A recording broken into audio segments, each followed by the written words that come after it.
man came through with mail, said he was a postman, said that the government had been restored back to East. How about you?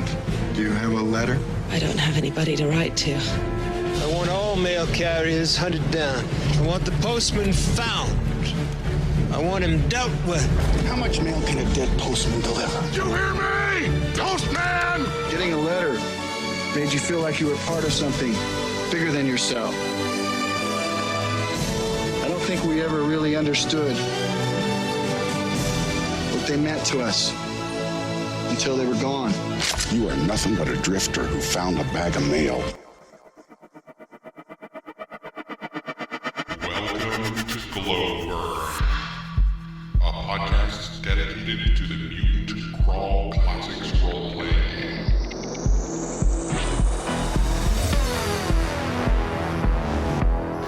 This is a test.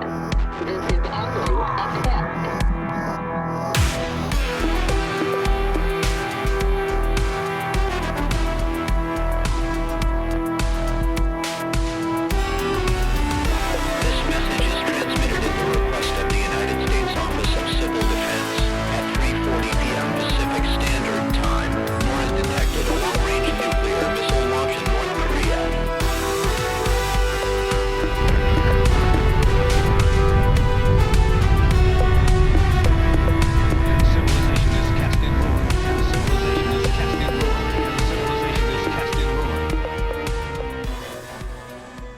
Good evening and welcome to Glowburn, the podcast dedicated to Mutant Crawl Classics role-playing game and old-school post-apocalyptic adventuring. I'm Judge Marc. I'm Judge James. And on this episode, we're diving full-on into our mailbag for an episode we can entirely blame on our listeners. But first, we should probably go down in the shelter. Down in the shelter. All right, everybody, we're down here. It's looking good. It's good to see you all tonight. We're in the shelter, of course, and this is the place where we highlight our MCC and DCC gaming. You know, we're playing it, we're writing it, we're running it, or we're doing none of those things because we're just busy. I don't know. It depends. Depends on what's going on. Maybe just shopping for stuff. Who knows? Here's the real deal. This is about gaming, right? This is what we're playing at the time. And Judge Marc, what are you playing right now or doing right now with regards to gaming? So I got one session of MCC, which I think recorded like the Wednesday after our last recording session. And the players are hex crawling their way across the blasted and ruined face of Mars, searching for the Temple of Mangala to try and re-enable that AI to return to Mars, which is where it was born, but they don't know that. Who blasted Mars? Well, that would probably have to be something to do with the ancients, but they haven't asked that question yet. That's an important question to ask. I would think so. But, you know, I mean, they were kind of busy. I mean, they got attacked by some spiky octopuses and some giant lizard things. And so, yeah, they were a little preoccupied as they began their hex crawl to the city. Spiky octopi of Mars? Yes. That was an Edgar Rice Burroughs story, right? Yeah, I think that one was like right after John Carter, Drag Queen of Mars. Yes. Yeah.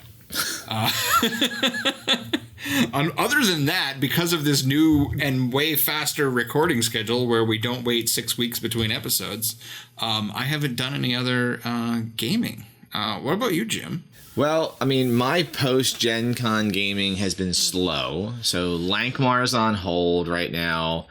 DCC Fridays with Judge Evie and Friends is on hold. My East Texas University game's on hold. I did start, we started a casual, like Wednesday evening training game of Numenera with a couple friends last night just to help get Jen more into the Cypher system, which is the game of which the company she works for makes. That's important.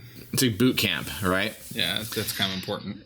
And then for me, I get to learn some of the new rules from the Numenera Destiny book that I have no idea how they work. So I guess that's a positive. Yeah, I haven't looked at that myself. It's sitting on a shelf alone. I've read them a year ago when I was prepping for Gen Con, running some Numenera at Gen Con 2018, and then hadn't looked at it since. So the community building stuff is fun. There's some cool mechanics in there for, if you wanted to have a game centered around one place. And whether, you're using it for one of their games or some other system. I know they have that 5e version coming out of Numenera, But it's interesting. It's something different to try. I was going to run the game more straight, but then they all made characters that are designed for using in Destiny. So I'm like, okay, well, because that's what we're doing.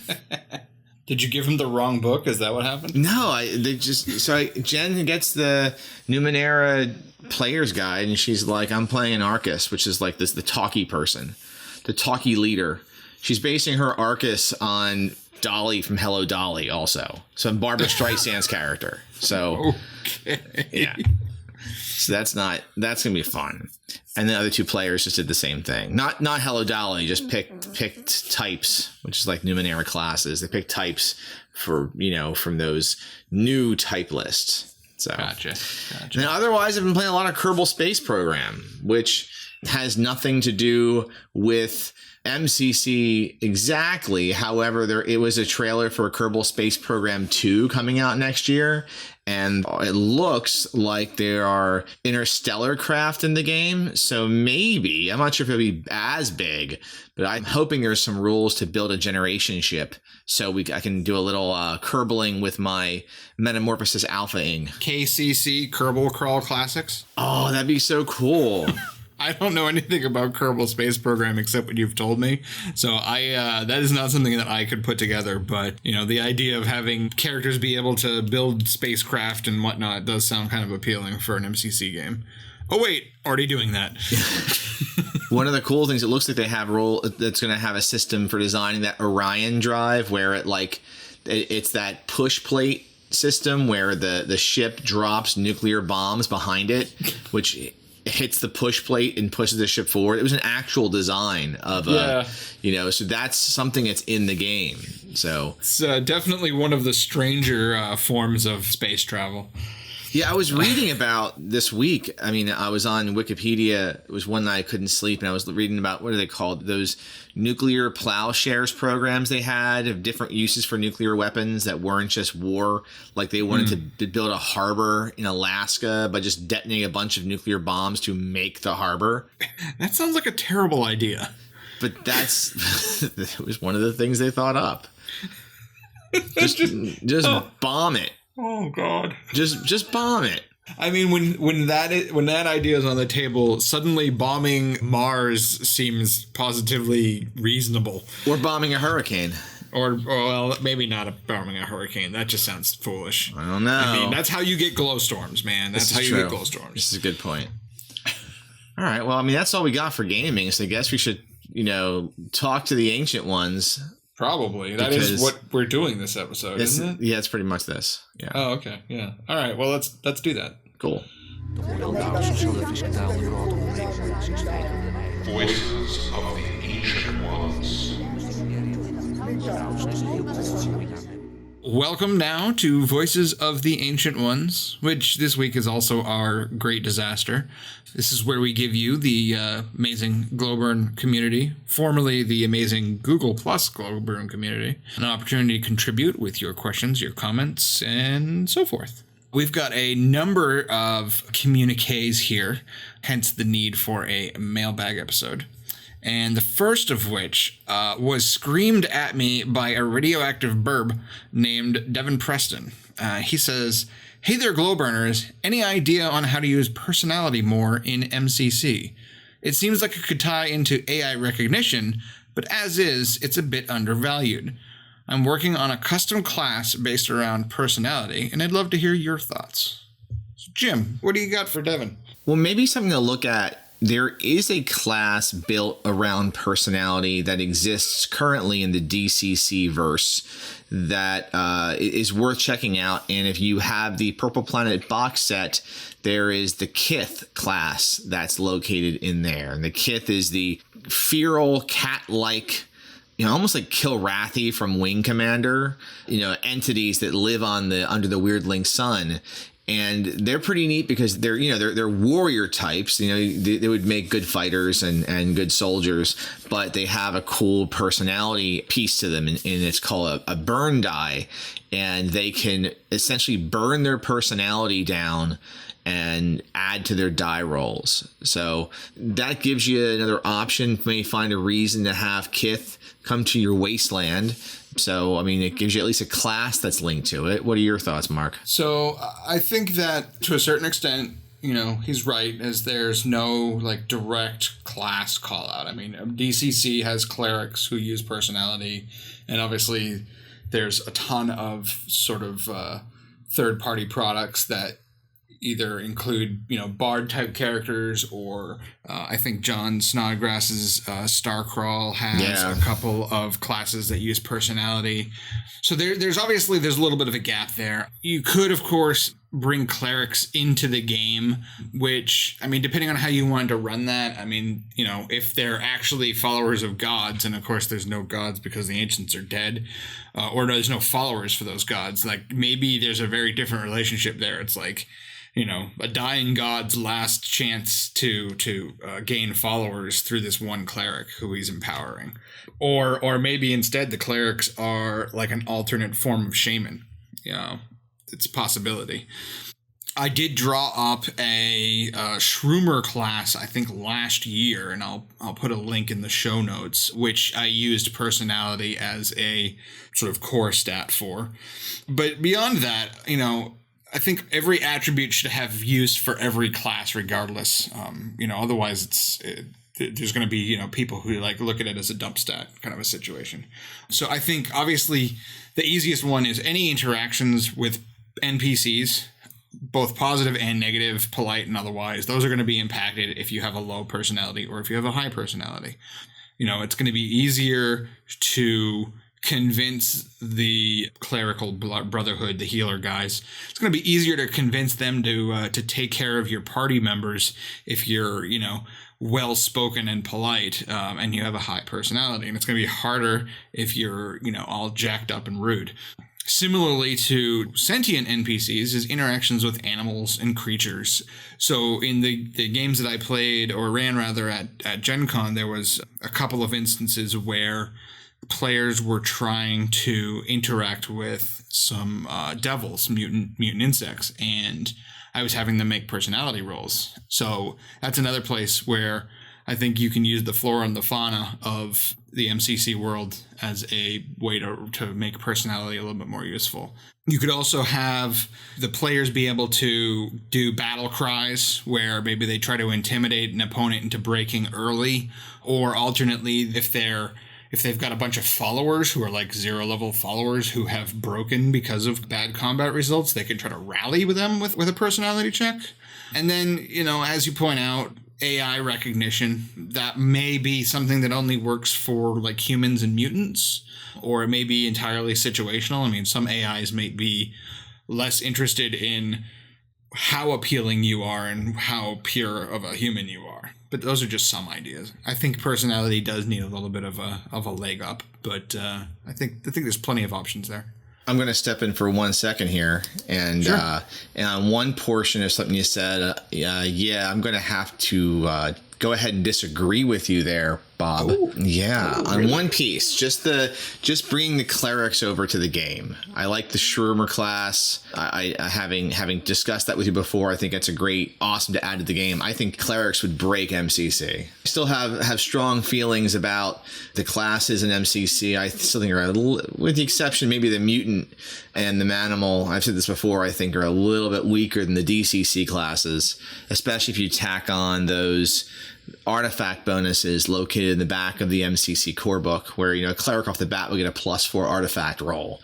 So I think the cleric coming in with magic they can use all the time, they're going to be cooler than the shaman in many ways and a better healer than the healer. So I would be cautious of adding a cleric unless you're really going to nerf the living hell out of them having access to their god. I don't disagree with you that if you use the artifact bonus rules in the back of the book and you otherwise play them 100% as is out of DCC, as though nothing was different, that you could end up with unintentional decooling of the MCC classes.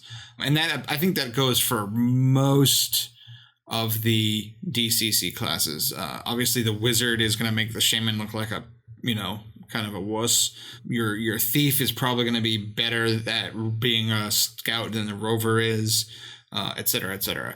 But that said, I think there's still potential value there if, as a GM, you're willing to sort of lay down the law, and maybe it's a matter of, because your character doesn't necessarily, their god doesn't have a whole lot of followers who contribute juice. Maybe their disapproval range goes up faster. Maybe every failed roll is like 2 on the disapproval instead of just +1, or maybe every failed roll is disapproval. You have to roll on the table. Yeah, or something like that. Or maybe, maybe the disapproval range doesn't start at 1. Maybe it starts at something like 4 because there's just not enough followers out there. And then as your character progresses, like if that character makes an effort to convert, villagers into followers of this god, they might be able to mitigate some of these circumstances. But I'm not saying bring a cleric in as is and with no consequences. I do think you need to take into account the fact that their god probably doesn't get worshipped much on Terra AD, and as a result, their power of that deity on Terra AD is not very high. I mean, I would even go as far as to say that, maybe for certain things they're going to be reduced effect. Like lay on hands, they might only ever be able to do a single die, or something to that effect, because obviously it could break a lot of different aspects of the game. Sure. If all of a sudden you've got a guy who can, at will, heal as much as he wants. So, it's not something to do without really taking pause and thinking about what the impact is. Sure. I think there's still value as a potential option there. Great question. Yeah, excellent question. And all from Burb. I think you said burp originally. No, I said burb. Like a radioactive burp. I'm like, that's gotta burn, That's what you said. I'm like, huh. All right, next question here. This is a Hollow Courier brought us this message today. I almost wrote this massage. Massage. A Hollow Courier brought us this massage, and through the fingers of the massage on my back, I felt these words. Hey guys, Carson here again. I asked about languages a while back, still loving the podcast. After listening to your module rundown a while back, I picked up Children of the Fallen Sun for my players as their first level 1 adventure. They just came out of Hive of the Obermine, which was great. I also picked up the box set for Purple Planet, which, with several booklets, should keep them entertained for a long time. My plan is to use the ship from Children of the Fallen Sun to transport the players to Purple Planet and then basically say, have fun trying not to die here.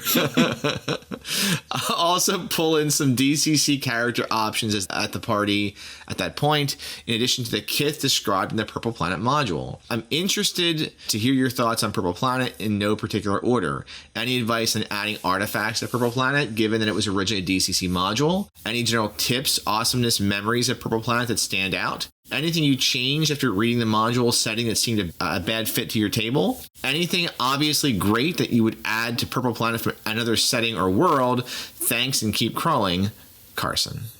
Yeah, there's a lot there, obviously. And of course, Purple Planet. I mean, I almost think, Jim, we might need to do a Purple Planet episode at some point. And we can't shelve this till then, though, so... No, absolutely not. Absolutely not. So I guess, for my 2 cents, I mean, yes, Purple Planet is pretty dang awesome. For me, it was pretty much my first real hex crawl, I think, ever. And I took over cartography for the group. I made the effort. I used hex crawl, and I actually built up a player-facing map that had all these blank spaces where we hadn't been yet, but it had a detailed sort of map of our journey and the areas that we had explored. Early on, the survival elements were actually really fun because it changed the dynamic of how the group had been playing. I mean, before we had very much been murder hobos, and all of a sudden it was like, oh, we've got to find a camp, we've got to find equipment, we don't have water, we don't have food. It really changed the way that we played the game. And as for adding DCC stuff, and including not just the Purple Planet Kith, but all the other. I personally, I'm a kitchen sink kind of a guy. I think you can put all the DCC stuff, all the MCC stuff, all the Star Crawl, all the X Crawl, all the Crawling Under a Broken Moon, everything from the Gong Farm. I think you can put that in a blender and hit puree, and you will come out with a wonderful gonzo smoothie of post-apocalypse goodness. But that is, that's my 2 cents. I haven't read much of the Purple Planet because I was a player.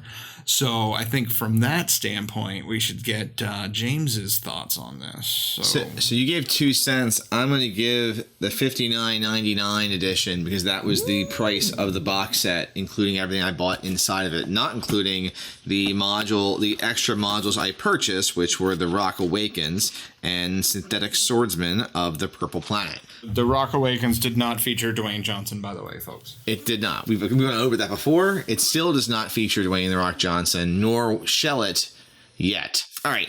I think I've said this before, or I've said things similar. I love the Purple Planet. I love Peril on the Purple Planet. The further I get from having played it, this may be... The thing is my favorite DCC product, possibly outside of the main core book. There's so much in here that I fell in love with. It ran a great year-plus long campaign. The way it handled hex crawling was fantastic in that, it can be slow, it can be fast. You have ways to move about the world with different methods, so it's not just hex after hex of the same thing. It's just a really, really great box set. So, and then there's the Kith. I mean, Kith are so cool. They are located inside this as a possible player character class. I think they make great foes, but they also make amazing allies. And what's fun at the table is this is the main, sentient race or species on this planet. You have to deal with them in one way or another. And that kind of goes into the fact that I said it before also. I keep saying I said it before because I have said it before. I feel like we have talked about this, at length. I feel bad that I will gush so much. No 2 playthroughs of this box set will be the same because you may have one group that decides to wage war against all Kith, one that decides to ally themselves with one Kith tribe and one with the other. There's just so many ways to play with it, So anyway, to answer the question of artifacts, they definitely work differently between the two. And part of the Purple Planet involves figuring out codes to use the artifacts. So maybe you could tie those codes and figuring out those codes, those activation codes, to an artifact roll. That's hard to figure out if they don't want to actually figure it out by trial and error. But I think there's ways to use the different kinds of artifacts. Just say they're not the same as artifacts of the ancient ones. They're artifacts of Under the Weirdling Sun, right? My favorite memory, though, is just open worlding this thing mid-game. There was a few times during running this adventure where I had a lot of stuff going on in my personal life. Didn't have a lot of time to prep the adventure, but I could just sandbox with this and have a really fun evening, I used Purple Planet with a different setting and world as well. I mean, it looks like, Carson, you've taken your players from, was it from MCC over here? I took characters that we had just finished all of the Sunken City modules and took them over to this. So we did those 4 modules and then took them over to the Purple Planet, and it worked fine. So I think it's a cool box set and adventure in that you can take characters from either MCC or DCC over there, or any campaign that uses one of the Goodman rules, and it just works. It works. We did bring a manimal into that game as well. One of my character's pet dog had eaten some greenstone shards and mutated into a manimal, and we gave that a try for, I don't know, half a dozen sessions or so. And it didn't break anything. No, it left me with the full unbelief. I think mutants and manimals convert over to DCC just fine. I've been inserting them into other games. My DCC list of races, with the exception of Lankmar, because there's no other ones, but my class list for DCC now pretty much features mutants and manimals as standard classes in my games for that. Nice. Yeah, definitely a good product and a good question, Carson. Thank you. Next. Okay. Moving onward, we received this via the Phlogistonic Tube Network. It says, "Greetings, mutants. Now that all the Goodman Games MCC adventures have been out for a while, which would you consider to be the top 3 and why? I'd like your opinion on which adventure is effectively the Sailors of a Starless Sea or the One Who Watches from Below for the MCC world. The adventure that you guys think best captures the spirit of the game or sets the tone for launching campaigns. As always, thanks for producing such a great show. Stay weird. Stephen Newton, the Pure Strain Human." James, what's your thinking on this? Okay, I haven't read them all yet. So, I mean, there is that challenge. I own a big stack of them. You know, I own the stack that came with the main Kickstarter, and I picked up some more. Like I just picked up the new one called Seeking the Post-Humans by Brendan LaSalle. But here's my take on your question, Stephen. First off, the Sailors in the Starless Sea for me will be and shall always be Museum at the End of Time. It was the first MCC adventure I ran. I had a really fun time running it. I think during the Kickstarter, not long after, on my YouTube channel at the time.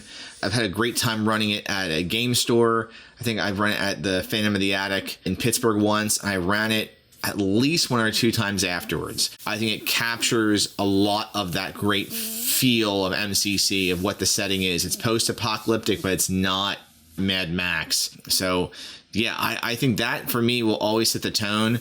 And then my other 2 favorite adventures, so my top 3, I'm going to put up there, capture the feeling of the game. And this is going to sound like I'm pandering a bit, Stephen. I really loved Children of the Fallen Sun. So I think it's a fabulous adventure. You wrote it. And I loved running it last year at PAX Unplugged. I think it actually works in any setting. I think it would work in DCC as well. The whole idea of, like, you know, crash spaceship, I think is great. And then what you have to deal with on board, the potential to either solve the adventure through brute force or through diplomacy. I like adventures where you have those options. And then finally, and this might be the most fun adventure, just pure fun, was Mutants in Toyland. So Museum at the Time was written by Jim Wampler. Children of the Fallen Sun was written by Stephen Newton. And Mutants in Toyland is a delightful book with a evil squirrel on the cover, written by Keith Garrett, my friend Keith Garrett. And I had to pull the book out for a second because this squirrel is terrifying. So, and I was looking into his name. It's Sammy Squirrel. That's the squirrel's name. So this is through Purple Duck Games, and it is a very meaty 0-level adventure that could work as a first level adventure, I think, with a lot of ease. So that's the order I'd run them. If I was going to do a campaign from scratch here, I'd do Museum at the End of Time, Children of the Fallen Sun, Mutants in Toyland, and I'd set them all on the Metamorphosis Alpha ship, the Warden, because I've said before, I love throwing the Warden in, or my version of the Warden, into all my MCC. Judge Mark. Well, I think I've read or judged or played about 2/3 of the modules. There's a couple I don't have any experience with Brotherhood of Secrets of the Va Brotherhood. That one's it. And I think one other one that I have basically not looked at all yet. I try not to read something unless I'm going to run it. And obviously that allows me to be able to go and play at conventions sometimes. That said, I think it might just be too early to say, like, this adventure is the Sailors for MCC.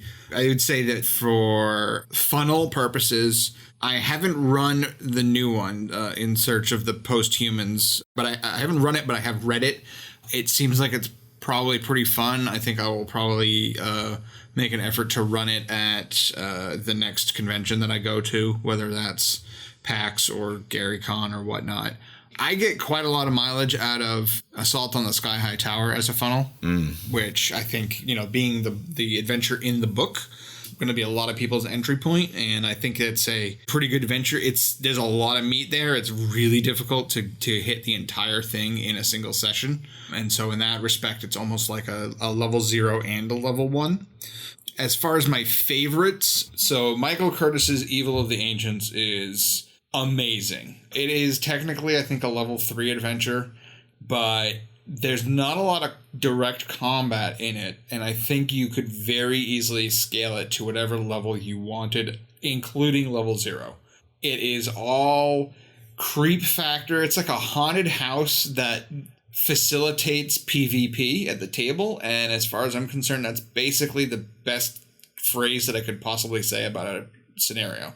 I think Jim Wampler's Warlords of Atos is fantastic, and I think there's a certain sort of iconicness to, the characters getting the call to action, going out into the world, fighting these, powerful armed foes, coming face to face with an AI, a giant flying head, it kind of ticks all the boxes. So, I mean, as a non-funnel adventure, I mean, Warlords is hard to beat in terms of setting that MCC feel. And then the Apocalypse arc, which is level 5, so I'm sure there's not a lot of people that have, naturally made their way to that point yet. But that's another one where there's a lot of craziness going on there, and at level 5, your characters can be pretty potent if they've got the really good mutations, really good equipment, and yet that adventure is still capable of making you wish that you had stayed home, and in a good way. I mean, so that would be my top 3. I think for the non-funnels anyway, it's Evil of the Ancients, Warlords of Atos, and Apocalypse Arc. Yeah, I'm going to ask you a question here. I'm going to step out for a second and ask you a question, Mark. Go right ahead. So we already discussed the Purple Planet, and I don't think anyone else has asked this question. What DCC adventure do you think works best in MCC? I could answer that, but then I would have to kill you and all of the listeners.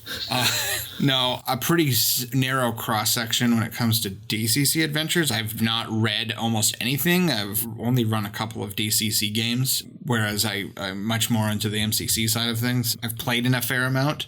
The Atomic Overlord seems like, I think it's against Atomic Overlord. That seems like an adventure that's really sort of begging for MCC treatment. Purple Planet, just by the virtue of what it is. I mean, it is a post-apocalyptic setting.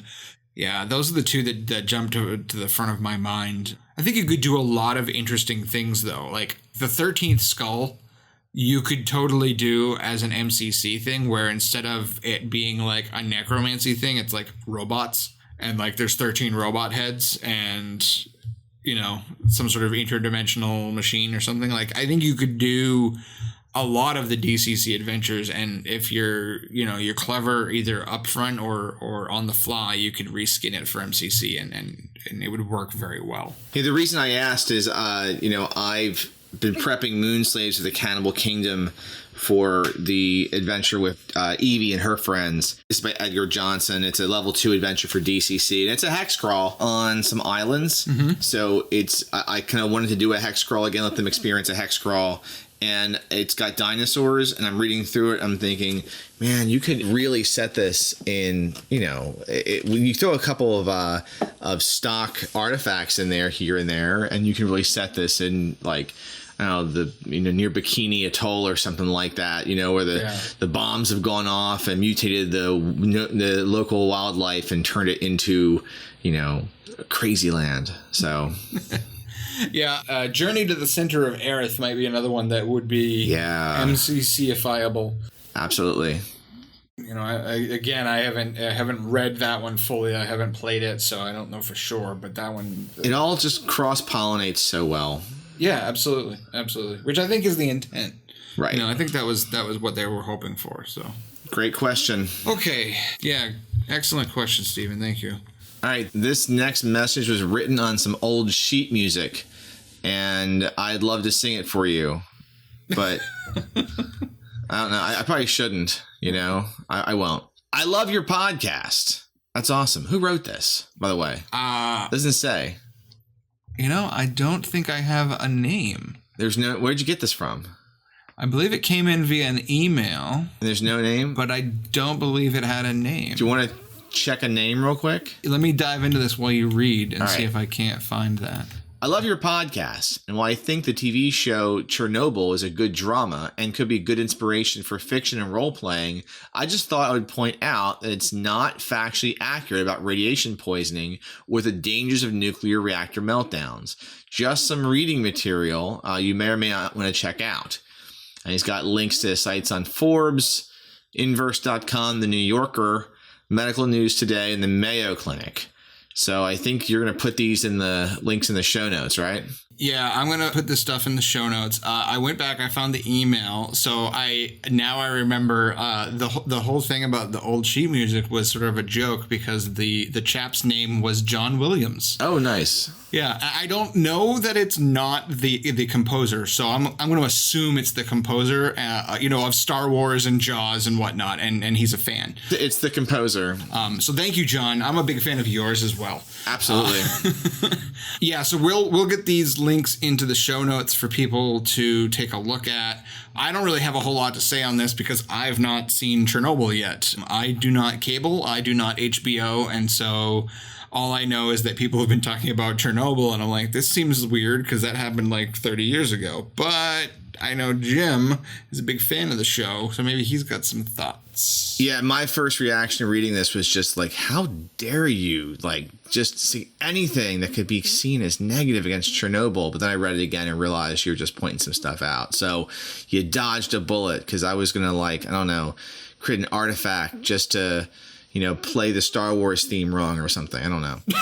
Anyway, no, these are great things to point out because you're right. I think they did take on that show. They definitely did twist things and to make it seem, more cinematic. I know that death by radiation sucks. I don't know personally, but I know from just reading about it over the years, just kind of the sick interest I've had in, nuclear war and things from being a child of the 80s and whatnot. But, I did feel like after the hot mess of an ending from Game of Thrones, Chernobyl was a breath of fresh irradiated air. So there's a lot to pull, though, from the TV show from Chernobyl for MCC. I think the idea of an old reactor that is still reacting could be a terrifying dungeon, especially when players themselves realize what's happening. Like there's that scene in Chernobyl in the first episode where the person looks over the edge and sees the reactor that's still having the reactive reaction, and it's just pure nightmare fuel there. So I think, we shared the links that John put down. One more link we'll plug to is the Chernobyl podcast, which is great listening. It is hosted by Peter Sagal from NPR's a show on NPR, and then the show creator Craig Mazin is on it as well, and he is like the co-host. So if you want to hear their take on it, because really they kind of talk about on the podcast how the show, it takes place at Chernobyl, but it's a show about lies and what happens when lie after lie crashes down, and the danger that lies present. It's still stuff that's happening because a few weeks ago there was a nuclear explosion or an explosion involving nuclear material in Russia. And what happened? They denied it happened. And then they said a few people died. And I think it was more than that afterwards. So keeps on happening.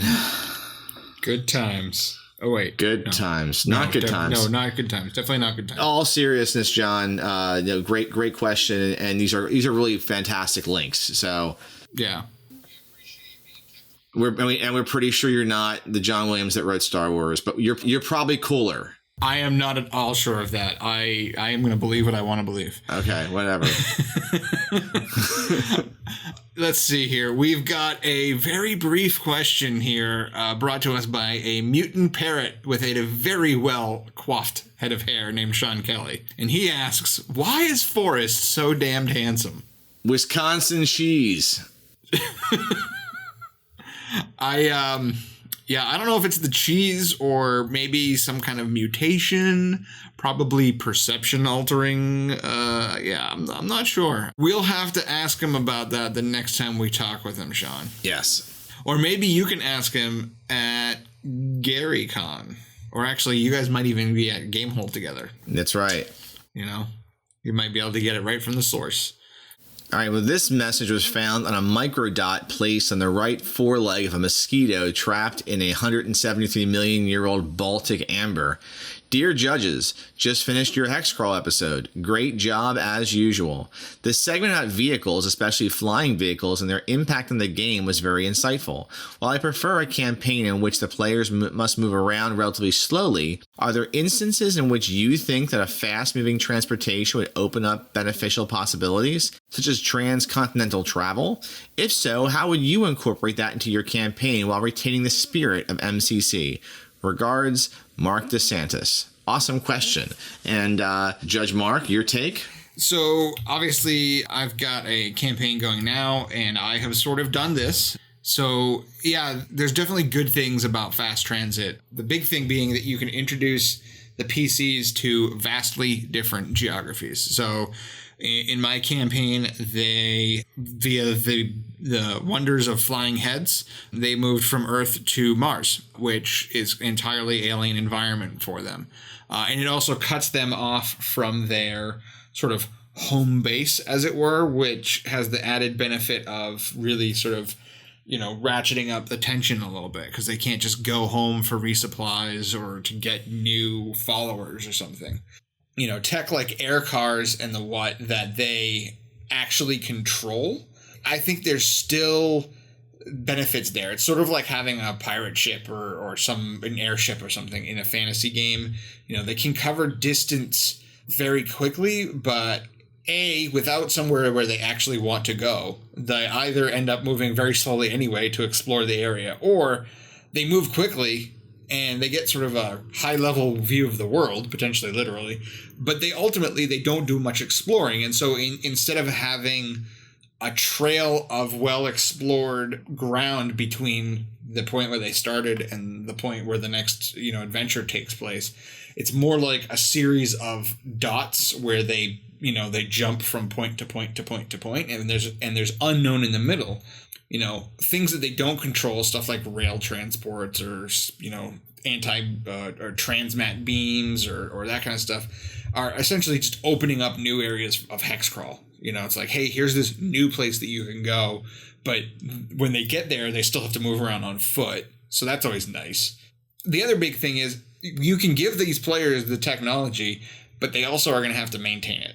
They're going to need to keep it running. They may need to keep it fueled. And so there's a lot there where you can let them get very far away from home, and then you can strand them there. And then they have to walk back. And so, use that to your advantage. Find a way to take what seems like maybe it's taking the game away from the way you want it to be, but instead you end up bringing it back to where you want it to be. What about you, Jim? I just think it's another moment to tip our hats at the Purple Planet, because I think Purple Planet does a great job with, giving, in our campaign at least, it gave you guys a chance to move quickly sometimes and move slowly other times, right? So you had that speedy car and the hover ship or whatever, the airship that you guys had, and skiff. Other times you were walking. Yep. So if you really want to change things up in your game, fast moving travel does that so quickly. There's nothing like teleporting the entire party to a derelict spaceship via a busted transporter beam and then revealing that they can't get back quite the same way they came. So when they do make re-entry back on Earth or Terra AD, it's like that movie Gravity with Sandra Bullock, and they end up in a swamp somewhere, maybe drowning, and maybe Florida. Who knows? Post-apocalyptic Florida is scary, folks. It is terrifying. I think if you're trying to really change the dynamic to your game, maybe you have seen that you want to run something, it doesn't quite fit the topography for where you're at. For instance, if you're going to run Moon Slaves of the Cannibal Kingdom, let's say, but your character's running on a desert, you can either have them role play going, 1,000 miles to the coast, or just have something open up, some teleportation beam, or something happens and they get teleported and now they're off the coast of the island or something, So I think fast travel in this way is a great tool for the GM. I agree myself. I really think that there's more pros than there are cons. Yep. How about that? Okay. And I think we've reached the end of our emails. We have an empty mailbag. Well, that's actually not entirely accurate. I know that we received one email today, but that can wait for another show. Let's save it for next time. Exactly. Okay. So, without a great disaster, although one might say that our emails were a great disaster. This was the disaster. Us replying was the disaster, folks. Sorry. Why don't we move on to the mutagenesis? Let's.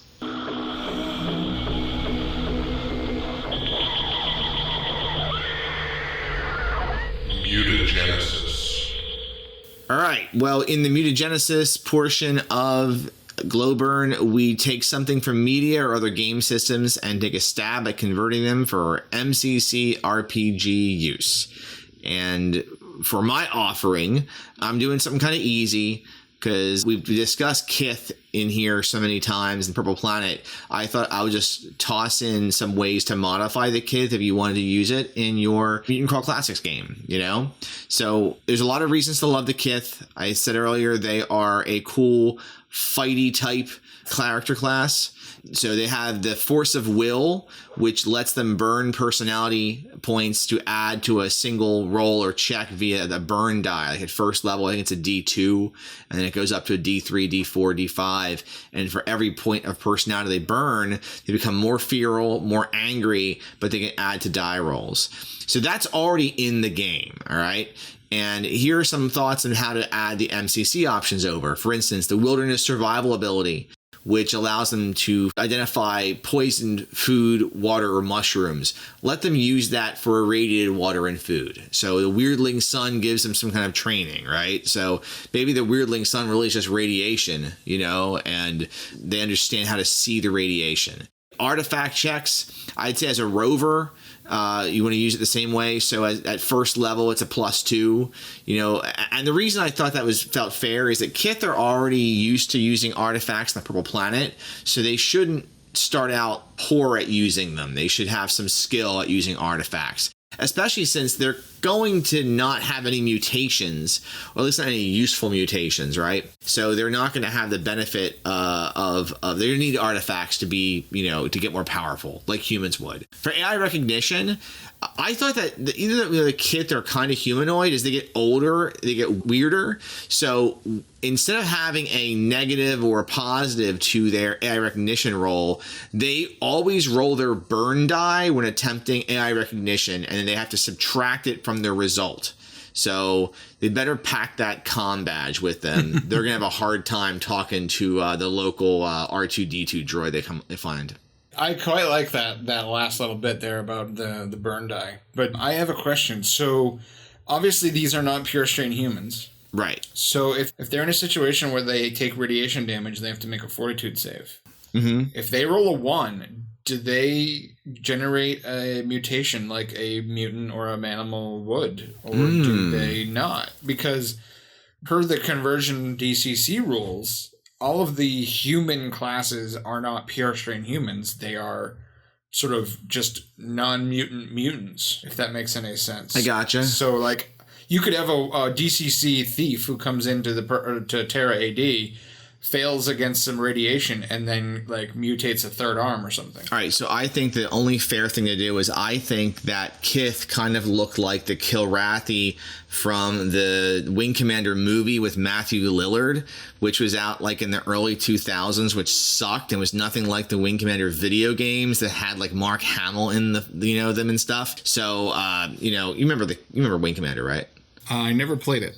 All right, so listen. So what happens is if you roll a 1, the Kith mutates back into the full Kilrathi form, which is awesome. It has full fur, looks like a lion humanoid, gets an automatic 18 strength and automatic 18 stamina. What do you think? I think that's a little bit much. All right, what about if they roll a 1, they just turn into a house cat? That would be hilarious. All right, so I got an idea for this, okay? All right, so I don't know if this would really be the game-breaking or whatever, but if they get that mutation, I think there is some kind of chart under Kith features, like distinguishing features. You know, so you roll a 2, they get an ancient bionic arm. Okay. You roll a 4, a blind in one eye. They roll a 14, massive scar tissue in place of nose. So 1 can be enormous and obese, -10 to speed, but +3 damage. Maybe you just have them roll in the distinguished features chart when they mutate, you know? You can certainly do that. Yeah, that's a possibility. I actually think that giving them the ability to get a mutation isn't necessarily a bad thing, you know, because with that comes the possibility of getting both a beneficial mutation but also a defect. Sure. So I think in the end, the risk-reward balance is there, and I think it provides the pure strain humans whose mutation is that they cannot mutate. It keeps them special. Maybe something where they get a mutation and a defect automatically. That's also a possibility. Maybe they get one of each. Yeah. It's the worst of both worlds. Yeah. Well, either way, I do like this idea. I like the rover as a basis for their checks. I think overall that's pretty good, dude. I like it. We do have to have some kind of, maybe some more, at some point, a Purple Planet based show. We may need to have a deep dive. This is really kind of has been that episode in some ways. You've covered the Purple Planet in many ways on this episode. That is true. Because the questions were kind of Purple Planet themed, and some of them were. Well, some of them, I made there was the one, and I made the rest of them Purple Planet themed because I chose to. That is also true. Sorry. We'll figure it out. It'll be all right. We'll survive. Sure. So what I came up with for this episode is war cries. So there was that question about personality, and I mentioned like war cries and rallying cries and whatnot. And actually, I had this come up at Gen Con. A group of players, they were really into the role-playing side, and at one point they wanted to try to intimidate their foes with a war cry, and I had to make something up on the fly. So this is sort of like a refinement of that. But basically, like, the player chooses what they want to accomplish. Do they want to, like, rally their friends, like try to give their friends an attack bonus or something? Do they want to intimidate their enemies to make them flee, or to, like, have an attack penalty? Like, have them tell you as the judge what they want to do, and then you can set a DC based on what that desired outcome is. And so I said, for adding to your ally's attack, I would say it's a basic DC of 10 for a +1, and then that would also be for, like, if you wanted to give them an extra 15 feet of movement, or to maybe give an ally a bonus of like 1 die step for a saving throw or something. If you want to increase that by like the number of allies, so if you want to have like your entire party of 4 other players get a +1 die for their attack bonus or something, you increase the DC by 2 per ally added. So for 5 allies, it would be a DC 18 check. And it's all or nothing. Like, if you roll a 16, you don't rally, like, or you don't, like, give, a bonus to 3 of your friends, but the 4th guy gets left in the cold. Like, nobody gets nothing. And then if you want to intimidate, I would say it's an opposed test. So it's like a DC, or you can say it's a DC of 10 plus their will save. So if they get a +3 will save, then you would just set it as a 13, or you would just roll the die, add the enemy's will save, and they have to beat that. I mean, you could do it either way. And then each additional enemy increases that DC by 3. So if you're trying to, like, get 4 guys to back down, then it's like a +9 to that roll. So it's, it's not going to be terribly easy to get a group of 4 guys to back the heck down. Sure. Unless, of course, you just, like, got a crit and instant killed somebody. That would definitely be worth, like, at least 1 die step, if not 2. And then if you're war crying as your action, you get your action die. If you want to do it in addition to, like, an attack or something, then you get a -2 die step penalty. So you, instead of rolling a D20, you'd be rolling a D14. So suddenly those high DC numbers are actually quite difficult to pull off, unless you're really dedicating, like, a whole round to try to rally your friends. Or you're burning luck. Or maybe doing personality burn for if you're Kith, Yeah, that would work well. Yeah, you burn a couple of points, rolling a D, whatever it is, D5 or something, and, hope that it works. Yep. Okay, well, I think we've gotten to that point of the show where we close things up. We wrap things up. All right, let's take it there. Yeah. Let's see. We don't have any MCC news specifically, but we do have some cons coming up. There is Save Against Fear, October 11 through 13 in Harrisburg, Pennsylvania. James and family will be there. Gamehole is October 31 to November 3rd. Former host in exile, Forrest, will be there. Neither James nor I will be able to make it. I don't think. James, No, you're not going. I'm right? not. No. Yeah. Okay. This year was not the year. Maybe next year I'll get out there. And then towards the end of the year, we've got PAX Unplugged, December 6th through 8th in Philly. James is definitely going to be there. I am potentially going to be there. Possibly even probably going to be there. Possibly, probably. He's potentially going to possibly, probably be there, potentially. Wow.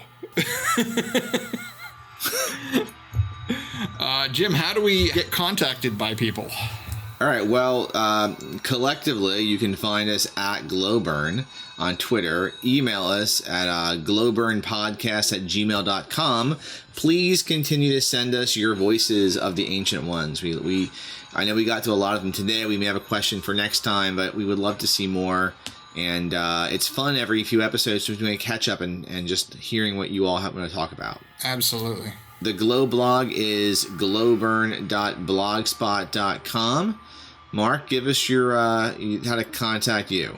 So I am Insp Strikes, INSP Strikes on the Twitter, and my blog is inspstrikes.blogspot.com. I have started up again, although I don't know what my topics are going to be, but hey, it's something. What about you, Jim? I'm at I Live for Crits on Twitter, and Judge Evie and I, you can always catch us on Sunday night at Twitch, and just look for Living for Crits on Twitch, and we are there, and we are recording every single Sunday. Excellent. Special thanks and credits. We have the shaman of intros, outros, and bumpers, Bob the Voice Brinkman, the patron AI of audio-visual engineering, Hector the Missile Cruz, our creative advisors, the lost Google Plus community, eternally XXX strong. XXX. And the intro-outro song is by Chronox off the Voyager album, and the song is called Juno. Jim, anything left to say? 3.6, not great, not terrible. I don't know what that means. Wait. Hold on. Did we make no Costner reference? Did we do an entire post-apocalyptic mailbag without a Costner reference? Show's over. What the heck's going on? All right, folks. Thanks for listening. Good night. Bye. Ariel, Ukla, ride!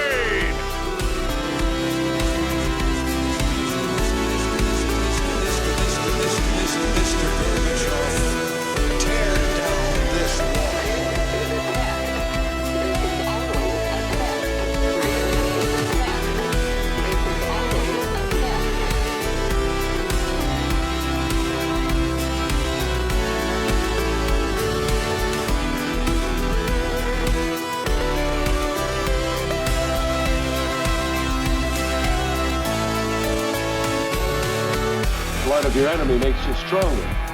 This has been a Hectophonic production. The gun is good, the gun is good, the gun is good, the gun is good, the gun is good. I think you can put that in a blender and hit puree, and you will come out with a wonderful gonzo smoothie of post-apocalypse goodness.